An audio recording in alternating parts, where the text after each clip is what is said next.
প্রথম প্রশ্ন দেখো, রাবণ ইন্দ্রজিৎকে রামচন্দ্রের সঙ্গে যুদ্ধ করার কোন সময় নির্দেশ করেছিলেন? এর সঠিক উত্তর হয়ে যাবে প্রভাতে।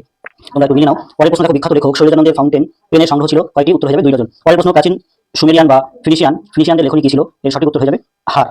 পরের প্রশ্ন, কত সালে কলকাতা বিশ্ববিদ্যালয় পরিভাষা সমিতি নিযুক্ত করেন? এর সঠিক উত্তর হয়ে যাবে 1936 সালে। পরের প্রশ্ন, বাক্যের অর্থবোধের জন্য পরস্পরের সঙ্গে সম্বন্ধযুক্ত পদগুলি যখন ঠিকঠাক বসে তাকে বলে? এটা উত্তর হয়ে যাবে আসক্তি। পরের প্রশ্ন, আবার তোরা মানুষ হ বাক্যটি কি বাক্য? সেটা উত্তর হয়ে যাবে প্রার্থনাসূচক বাক্য। অনেকে কিন্তু অনুপ্রশ্ন বাক্য দিয়েছে, এটা কিন্তু প্রার্থনাসূচক বাক্য হবে। পরের প্রশ্ন, ভাববাচ্যে প্রাধান্য পায় হচ্ছে ক্রিয়ার ভাব। পরের প্রশ্ন, আমি তোমাকে বইটি দিলাম, এটি কোন বাচ্চার উদাহরণ? এটি হচ্ছে কচি উদাহরণ, যেটা আমি দিচ্ছি কটারে কাজটি করছে তাই।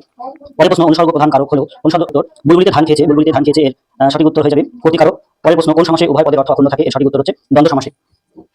পরের প্রশ্ন, যে সমাসে পূর্বপদে উপমেয় ও পরপদে উপমান এবং সাধারণ ধর্মটি উজ্জ্ব থাকে তাকে বলে? সেটা হচ্ছে উপমিত কর্মধারায়। পরের প্রশ্ন, তবু লিখছে লুকিয়ে লিখছে এভাবে লেখার কারণ কি?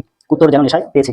পরের প্রশ্ন, নদের বয়স হলো 30 বছর, এটা একদম সোজা প্রশ্ন। পরের প্রশ্ন, গিরিশ মহাপাত্রের জামার রং ছিল, এটা একদম দুধ ছিল, উদ্ভ্রান্ত, এটা একদম ইজি প্রশ্ন। পরের প্রশ্ন, বহু যত্নে চিকিৎসিতে পঞ্চকন্যা পাইয়া চেতন, কতক্ষণ চিকিৎসা করা হয়েছিল? এটা একদম সোজা প্রশ্ন, 4 দণ্ড।